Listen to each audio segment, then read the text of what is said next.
विश्वानि देव सवितुरितानि परासुव यद्भद्रं तन्न आसुव।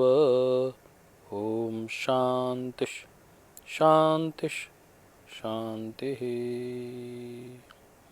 महर्षि देव दयानंद के इस बहुत ही प्रिय मंत्र का आज मैंने उच्चारण किया। वैदिक वाङ्मय में, वेद में इस मंत्र की बहुत विस्तृत व्याख्या है, परंतु मैं बहुत धीरे से छोटे से शब्दों में इतना कहूँ कि विश्वानि देव सवितर दुरितानि परासुवः यद भद्रम तन्ना आसुवः। हे प्रभु, मेरे भीतर जो अवगुण हैं उन्हें मुझसे दूर कर दो, और जो सद्गुण हैं वो मेरे जीवन में उसका प्रवेश हो जाए, हमारे आचरण में आ जाएं। यह प्रार्थना इस मंत्र के माध्यम से की गई है। महर्षि देव दयानंद को यह मंत्र इतना प्रिय क्यों था? क्योंकि सारे जीवन का यदि निचोड़ निकालने एक पूरे व्यक्ति का, तो इतना तो है ही कि मेरे जीवन में सद्गुण बढ़ते जाएं और अवगुण निरंतर कम होते जाएं, अवगुण तिरोहित हो जाएं और सद्गुण मेरे में प्रवेश कर जाएं। वेद का मंत्र बार बार इस ओर इंगित करता है और ये भी कहता है ओम आनो भद्रः कर्तवो यन्तुः। दसों दिशाओं से सभी सात्विक शक्तियां, सभी सद्गुण मेरे जीवन में प्रवेश करें। महर्षि देव दयानंद वर्तमान कालखंड में, यदि मैं यूं कहूं कि आधुनिक परिवेश में आध्यात्मिकता की मूल आत्मा है। यदि आपने किसी व्यक्ति का जीवन देखना है, जैसे महर्षि दयानंद का वह जीवन है, आध्यात्मिक जीवन है, जो एक आदर्श आध्यात्मिक व्यक्तित्व का जीवन होना चाहिए। गिने जाएं मुमकिन है सहरा के जर्रे, फलक के सितारे, परंतु ए ऋषि दयानंद तेरे एहसान मुश्किल हैं गिने जाएं सारे के सारे। मेरे दादाजी इस शेर को बोला करते थे क्योंकि उर्दूनिष्ठ जीवन पद्धति से जुड़े हुए वो रहे। बहुत से आर्य समाजियों को महाशय कहा जाता था क्योंकि उनका जीवन एक सात्विक जीवन होता था, समर्पित जीवन होता था, औरों के काम आने वाला जीवन होता था। महर्षि दयानंद ने आर्य समाज का गठन किया। उन्होंने कहा कि मैं आर्य समाज कोई संस्था, कोई नया धर्म नहीं बना रहा हूँ। आर्य समाज मायने वैदिक विचारधारा को आगे अग्रसर करने वाला एक ऐसा समाज जो ऋषियों के मूल्यों को, देवीय गुणों के साथ जीने वाले लोगों को एक साथ संगठित करने का कार्य करेगा। आर्य समाज ने वह कार्य निश्चित रूप से किया भी और निरंतरता के साथ उस कार्य को कर रहा है। मैं कह रहा था कि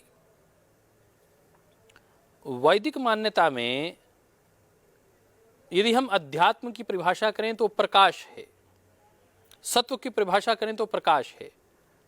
3 गुण हैं, सत्व रज तम, प्रकाश, गति और स्थिति। प्रकाश माने सात्विकता, राजसिक गुणों को हम गति के रूप में कह सकते हैं, यदि जीवन में जो गति है वो राजसिक गुणों के कारण है, और जो जीवन में स्थिरता है वह तामसिक गुणों के आवरण से है। और इस मोटे से परिदृश्य के साथ हम आगे बढ़ना चाहते हैं क्योंकि मैं यह बात आपके साथ साझा करना चाहता हूं कि सात्विकता मायने प्रकाश, वो इस दृष्टिकोण से करना चाहता हूं कि महर्षि दयानंद ने एक ऐसी पुस्तिका का लेखन किया, यदि मैं यूं कहूं कि पूरे के पूरे वैदिक वाङ्मय को आप नहीं पढ़ पाएंगे।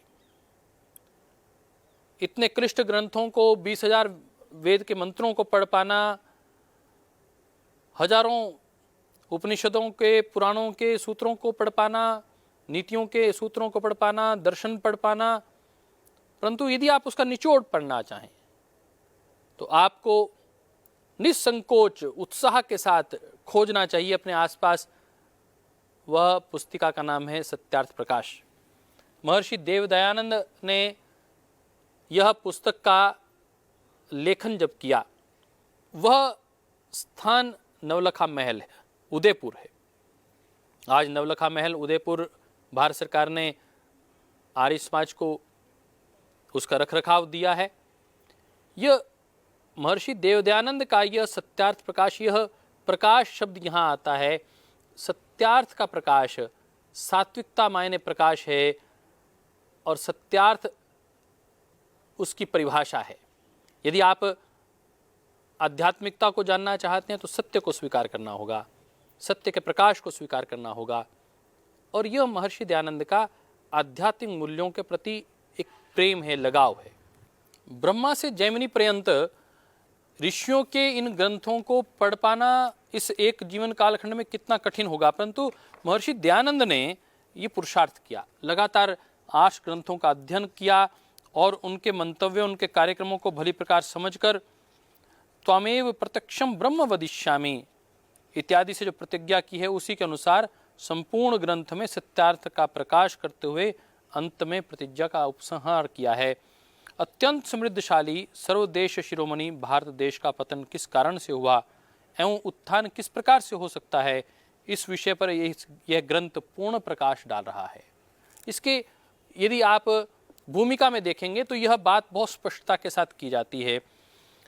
महर्षि देवदयानंद के विषय में यदि मैं बात करूं तो मैं कह सकता हूं कि उन जैसा आध्यात्मिक पुरुष, एक प्रकाश पुंज इस धराधाम पर पूरी मानवता की सेवा के लिए, मानवता को दिशा दिखाने के लिए जिन्होंने इस धरा पर जन्म लिया। टंकारा गुजरात के रहने वाले महर्षि दयानंद ने गुजराती भाषा को, हिंदी को, संस्कृत को, तीनों भाषाओं में प्रवीणता होने के बावजूद भी सत्यार्थ प्रकाश नामक ग्रंथ हिंदी में लिखा, ताकि अंतिम व्यक्ति तक ये बात पहुंच सके कि आखिर आध्यात्मिकता है क्या, धर्म है क्या, धर्म को लेकर जो भ्रांतियां हैं, ईश्वर को लेकर जो भ्रांतियां हैं, उसको लेकर महर्षि दयानंद कितने सहृदय होकर, कितनी पीड़ा, कितनी करुणा का अनुभव करते हुए ये लिखते हैं। वो अपने आप में, आप उसको पढ़ेंगे तो आप अनुभव करेंगे। मुझे सत्यार्थ प्रकाश कई बार पढ़ने का अवसर मिला। कहते हैं पंडित गुरुदत्त विद्यार्थी ने 14 बार सत्यार्थ प्रकाश पढ़ा। उस वक्त पंजाब यूनिवर्सिटी के गोल्ड मेडलिस्ट पंडित गुरुदत्त विद्यार्थी को कौन नहीं जानता, और स्वामी श्रद्धानंद, महात्मा हंसराज सरीखे उनके इतने विद्वान शिष्य हुए, पंडित लेखराम जैसे शिष्य हुए जिन्होंने वैदिक धर्म के प्रचार में अपने जीवन की आहुतियां प्रदान कर दी। उन सब ऋषि परंपरा को जीवंत करने वाले आर्य समाजियों में महर्षि दयानंद का वह प्रतिबिंब दिखाई देता है, उन महाशयों में प्रतिबिंब दिखाई देता है। परंतु आखिर मूल रूप से ऋषि दयानंद का तात्विक दर्शन क्या था? तात्विक दर्शन था प्रकाश, सत्यार्थ का प्रकाश। उन्हें सत्य के साथ जो प्रेम था, कहते थे मेरी उंगलियों को यदि मोमबत्तियां बनाकर जला दिया जाए तब भी मैं असत्य को स्वीकार नहीं करूंगा, सत्य के लिए ही जीऊंगा और सत्य के लिए ही मर जाऊंगा। और हुआ ही वैसे। आज शिवरात्रि के इस पावन पर्व पर महर्षि दयानंद का बौद्धोत्सव है, संबोधि को प्राप्त होना।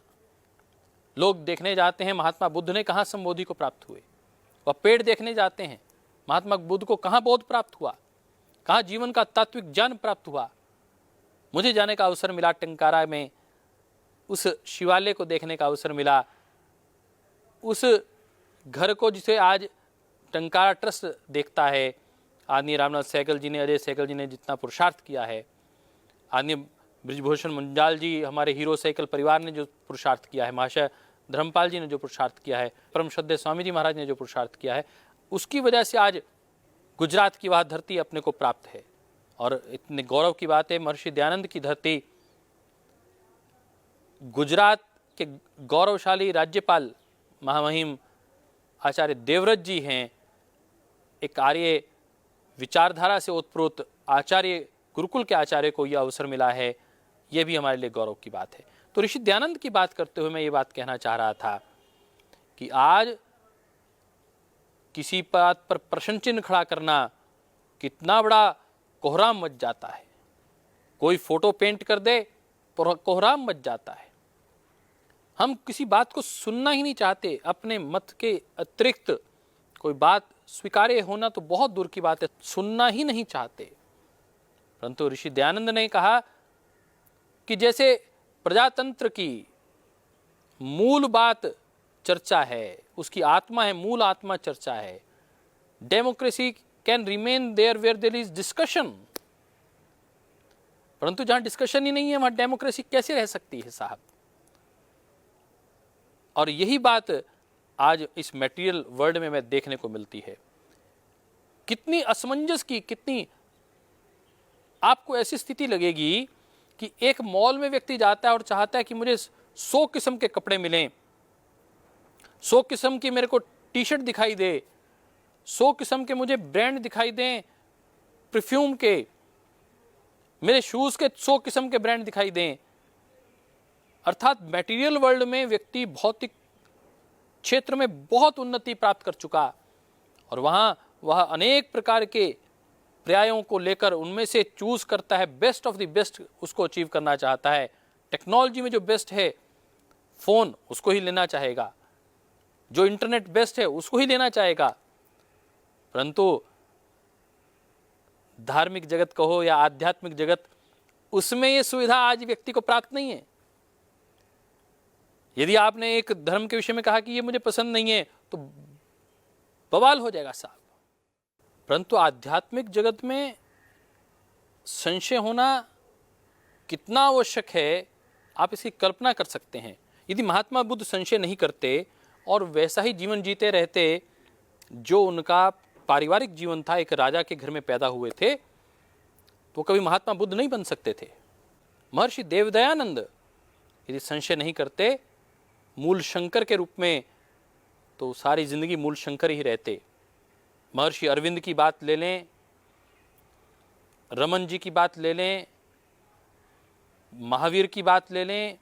महावीर स्वामी का जीवन भी संशय के साथ आगे बढ़ा, परंतु वह संशय मुक्त हुए, ज्ञान युक्त हुए, संबोधि को प्राप्त हुए। यही यात्रा है स्पिरिचुअलिटी की, यही यात्रा है अध्यात्म की। स्पिरिचुअलिटी की यात्रा, अध्यात्म की यात्रा कहां से शुरू होती है? Spirituality starts from doubt, doubt to dialogue, dialogue to doubtless, and then you can achieve something big in your life. आपके जीवन में संशय पैदा होगा, परंतु संशय के बाद आप वार्ता करेंगे, डायलॉग करेंगे, और डायलॉग के बाद, चर्चा के बाद एक समाधान निकलेगा और फिर अध्यात्म प्रसाद मिलेगा। महर्षि पतंजलि ने अध्यात्म प्रसाद की चर्चा की है और सार्वभौमिक व्रतों की चर्चा की है। यम नियम को सार्वभौमिक व्रत मानकर महर्षि दयानंद उस विचार का समर्थन करते हैं। महर्षि पतंजलि के दर्शन को योग दर्शन का समर्थन करते हैं। महर्षि दयानंद के जीवन में संशय पैदा हुआ कि शिवालय में सच्चे शिव की खोज के लिए निकला एक छोटा बच्चा, 8 साल का बच्चा, 10 साल का बच्चा, और दिमाग में उसके ये प्रश्न उठ रहा है कि सच्चा शिव कौन है। यदि ये प्रश्न दिमाग में नहीं उठता तो महर्षि दयानंद नहीं बन सकते थे। शिवालय से निकला वो बच्चा गुरु के पास पहुंचता है और एक प्रश्न खड़ा करता है कि मैं कौन हूं। एक प्रश्न कि मैं कौन हूं। गुरु कहता है कि नहीं, यही अच्छा सच्चा शिष्य है। बहन चली गई थी, चाचा चले गए थे, मन में एक प्रश्न उठता था बार बार। एक बाल मन में प्रश्न उठना स्वाभाविक है। प्रश्न उठा, परंतु उस प्रश्न को उन्होंने जिया, उसका उत्तर खोजा कि आखिर मृत्यु को कैसे जीता जा सकता है। सदगुरु मिल गए, स्वामी विरजानंद मिल गए, प्रज्ञाचक्षु थे, मथुरा की कुटिया में रहते रहते तलाश कर रहे थे कोई सदशिष्य मिल जाए। उनकी तलाश पूरी हो गई साहब, उनका जीवन धन्य हो गया। उन्होंने जो गुरु दक्षिणा के रूप में उनका जीवन मांग लिया महर्षि दयानंद का कि तुम्हें बेटा वेद का प्रचार प्रसार ही करना है। ऋषि दयानंद जो मुमुक्षु के राही थे, कल्याण मार्ग के पथिक थे, वह चाहते तो केवल अपना जीवन बनाने के लिए, मोक्ष प्राप्ति के लिए अपने जीवन की आहुति देते, तपस्या करने चले जाते, परंतु गुरु आज्ञा थी, उस आज्ञा के आधार पर वेद के प्रचार प्रसार में अपने जीवन की आहुति दे दी। 17 बार विष पिया उस ऋषि दयानंद ने। यदि ये संशय उसके जीवन में नहीं होते कि सच्चा शिव कौन है, मैं कौन हूं, मृत्यु को कैसे जीता जा सकता है, तो मूल शंकर ऋषि दयानंद नहीं बन सकते थे। नचिकेता के मन में यदि प्रश्न नहीं उठता अपने पिता की आज्ञा को पालन करने का कि मेरे पिता ने मुझे यम को सौंप दिया है, अब पिता की प्रसन्नता प्राप्त करनी है और मृत्यु को के विषय में जानना है कि आखिर मृत्यु किसे कहते हैं और इसको मृत्यु को कैसे पार किया जा सकता है। कितना सुंदर संवाद है उस नचिकेता का। उस संवाद को आज स्मरण करने की आवश्यकता है। वो डाउट से शुरू होता है, डायलॉग पे पहुंचता है और डायलॉग के बाद डाउटलेस हो जाता है और फिर व्यक्ति समर्पण करता है। परंतु उस समर्पण के बाद फिर प्रश्न नहीं खड़ा होना चाहिए। यह आध्यात्म है। आज ऐसे धर्म हैं, ऐसे संप्रदाय हैं जो अपने आप को तथाकथित धर्म, तथाकथित संप्रदाय, आपको ये मानना ही होगा, ब्लाइंड फेथ की बात की जाती है, आंख बंद करके मानना ही होगा, आप प्रश्न नहीं खड़ा कर सकते। परंतु परम श्रद्धेय स्वामी जी महाराज का जीवन, श्रद्धेय आचार्य श्री का जीवन कितना पवित्र, कितना पावन है। ऋषि दयानंद के जीवन से प्रेरणा लेकर श्रद्धेय स्वामी जी महाराज बार बार इस बात को कहते हैं। कार्यकर्ताओं के बीच में जाकर शिविरों में आप लोग इस बात को सहज रूप से स्वीकार करते हुए सुनते हैं कि आप 10 बार प्रश्न खड़ा करिए, शंका खड़ा करिए, परंतु जब शंका का समाधान हो जाए तर्क करिए, परंतु कुतर्क ना करिए। कुतर्क का कोई उत्तर नहीं हो सकता साहब। यदि आप कुतर्क करने लग जाएंगे तो कोई उत्तर नहीं मिल सकता, परंतु यदि आप तर्क की परिभाषा पे आप आए तो तर्क परक जीवन परम श्रद्धेय स्वामी जी महाराज का वो बिल्कुल 100% एक प्रमाणिक शिष्य के रूप में महर्षि दयानंद के उस जीवन को जीते हैं। तात्विक जीवन, तार्किक जीवन, चर्चा पर आधारित जीवन, उसको जीकर वो आगे बढ़ते हैं। वो कहते हैं कि प्रश्न उठाइए, परंतु प्रश्न उठाने के बाद जब समाधान मिल जाए तो समर्पण करके फिर आगे बढ़ जाइए, तब मिलेगा अध्यात्म का मार्ग। दोस्तों मित्रों, आप सब लोग ये देखते हैं कि आज भौतिकवाद की चकाचौंध में पूरा विश्व उलझा हुआ है। ऋषि दयानंद अपने समय के कितने बड़े क्रांतिकारी समाज सुधारक थे, कितने बड़े क्रांतिकारी स्वाधीनता सेनानी थे, आप उन्हें पढ़ेंगे तो जान पाएंगे। 1857 की क्रांति में उनका जो योगदान है वो भुलाया नहीं भूलता। एक महान क्रांतिकारी के रूप में, एक समाज सुधारक के रूप में आप ये समझ सकते हैं कि महिलाओं को वेद पढ़ने का अधिकार नहीं था, गायत्री मंत्र नहीं पढ़ सकती थी हमारी बहनें। आज जो महिला शक्ति, नारी शक्ति की बात की जाती है, उसके मूल पुरोधा यदि कोई व्यक्तित्व हैं तो महर्षि दयानंद हैं। और शुद्धि आंदोलन जो स्वामी श्रद्धानंद ने चलाया, घर वापसी की जो बात की जा रही है, उस शुद्धि आंदोलन के प्रणेता स्वामी श्रद्धानंद, उस स्वामी श्रद्धानंद के गुरु महर्षि दयानंद ने शूद्रों के उत्थान को लेकर जो कार्य किया, हरिजनों के उत्थान को लेकर जो कार्य किया, वो अपने आप में सबसे बड़ा है। ऋषि लंगर की बात की जाती है, और ऋषि लंगर की बात की जाए तो ये शब्द मुझे ध्यान में आया कि ऋषि शब्द तो हमारा वैदिक वांग्मय का, और लंगर शब्द कहाँ से आया, वो पंजाब से जुड़ा हुआ कहीं शब्द है। क्योंकि पंजाब और हरियाणा का जो क्षेत्र है, जाट समुदाय और जट समुदाय, जट सिख समुदाय, चाहे वो महर्षि दयानंद का प्रभाव आप देखेंगे तो आप पाएंगे कि राव साहब के परिवार में आदरणीय भूपेंद्र सिंह हुड्डा जी के पिताजी श्री रणवीर हुड्डा जी, उनके परिवार में आपको दिखाई देगा। भगत सिंह जी के परिवार में सरदार किशन सिंह जी तक आपको दिखाई देगा। तो ये दोनों मैंने जाट और जट परिवार, सिखों के परिवार के विषय में बताया। इस क्षेत्र में बहुत बड़े स्तर पर महर्षि दयानंद की स्वीकार्यता हुई। उसका कारण ये था कि मूलतः ये जो लोग हैं वह एक स्पष्टवादी लोग हैं, सत्यप्रिय लोग हैं। मुझे एक ही बात समझ में आई है कि इन लोगों का रुझान जो महर्षि दयानंद के साथ हुआ, जो जुड़ाव हुआ, उसके पीछे बड़ा कारण क्या था। अहीर जाति के लोग हों, जाट समुदाय के लोग हों, पाल गडरिया समाज के लोग हों, चाहे धोबी परिवार से जुड़े हुए लोग हों, मैंने देखा इतने लोग जुड़े हुए थे, परंतु जातिवाद से ऊपर उठकर महर्षि दयानंद ने बात की। मैं इस बात की ओर आपको लेकर आना चाहता हूं। ऋषि दयानंद ने कभी इन जातियों की बात नहीं की। ऋषि दयानंद ने जातिवाद से ऊपर उठकर समतामूलक समाज की बात की, अन्याय मुक्त समाज की बात की, आर्थिक संभाव की बात की, सामाजिक संभाव की बात की। और यहां तक कहा कि ये अंधकार है जो संप्रदाय हमें सोचने पर भी बाध्य कर देते हैं, सोचना भी जिनके लिए दुश्वार है, हम सोच भी नहीं सकते, हम प्रश्न नहीं खड़ा कर सकते, ऐसे समाज में जीना मायने अंधकार में जीना है। ये प्रश्न महर्षि दयानंद खड़ा करते हैं। ऋषि दयानंद नारी शिक्षा पर अपनी विवेचनात्मक दृष्टि रखते हैं, अपना मंथन रखते हैं सती प्रथा समाप्त करने पर, और उसको समाप्त करवाने के लिए अपने आप को आहूत करते हैं। विधवा विवाह को लेकर ऋषि दयानंद के ही प्रयास थे कि आज अनाथालय जो चल रहे हैं उसकी मूल भूमि, उसका बीजारोपण यदि किसी व्यक्तित्व ने किया तो महर्षि देव दयानंद ने किया है। आज आपको जितने भी अनाथालय ऑर्फन दिखाई देते हैं, ये कभी केवल मात्र एक संप्रदाय विशेष चलाया करता था, परंतु हिंदू जाति को जागृत करते हुए कि अपनों को संभालिए, उन्हें अवसर दीजिए, उनके लिए थोड़ा सा दान दीजिए, उनका संरक्षण करिए, ये भाव यदि किसी ने पैदा किया, अपनों का सम्मान देने की जो बात पैदा की, वो महर्षि दयानंद ने पैदा की।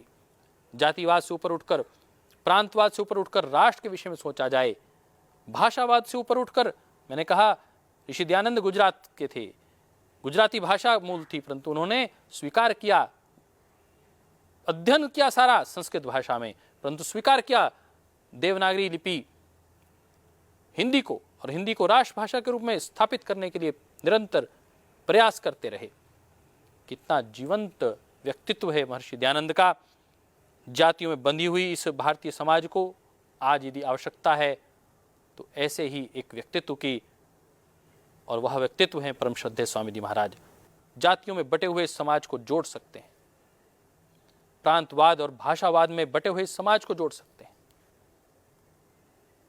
एक कदम आप भी आगे बढ़ाएं, अपने आसपास जाति मुक्त, प्रांतवाद मुक्त, भाषावाद से मुक्त समाज की रचना में आप भी योगदान दें। आप अपने नाम के साथ जाति सूचक शब्दों को लगाकर, उन्हें बहुत अधिक बल देकर, कहीं भारतीयता से, मानवता से, ऋषि परंपरा से अपने आप को विलग तो नहीं कर रहे हैं। आप देखिए, एक बार अपने आप को जांच कर परख कर देखिए। आइए भारतीय राष्ट्रभाषा का सम्मान करते हुए उसमें हस्ताक्षर करें। अपनी भाषा, अपनी वेशभूषा, स्वदेशी का पालन करें।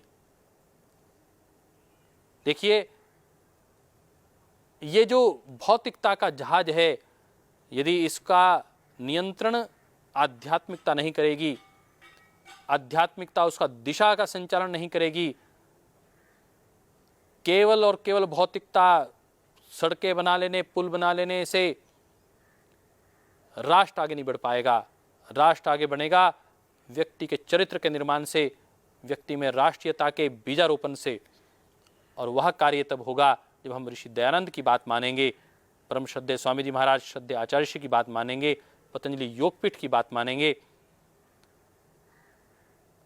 आज इस पूरे महर्षि दयानंद के जीवन को इस आधे घंटे के कार्य में समेटा तो नहीं जा सकता, परंतु ऋषि दयानंद के बौद्ध उत्सव पर उनको हम नमन करते हैं, और इस आह्वान के साथ कि ऋषि दयानंद के सपनों को हमें पूरा करना है, अभी तो और संभलना है, अभी तो और संभलना है।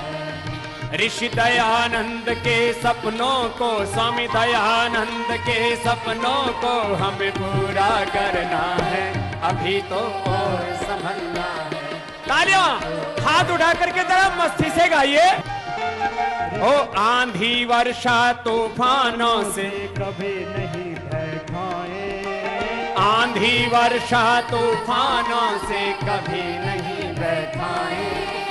जब हो संकट देश धर्म पर अपना शीश चढ़ाएं, जब हो संकट देश धर्म पर अपना शीश चढ़ाएं। प्राण भले ही जाए, ओ प्राण भले ही जाए, सतपथ से न टलना है, अभी तो और संभलना है, अभी तो और संभलना है, अभी तो और संभलना है, अभी तो और संभलना है, अभी तो आगे बढ़ना है।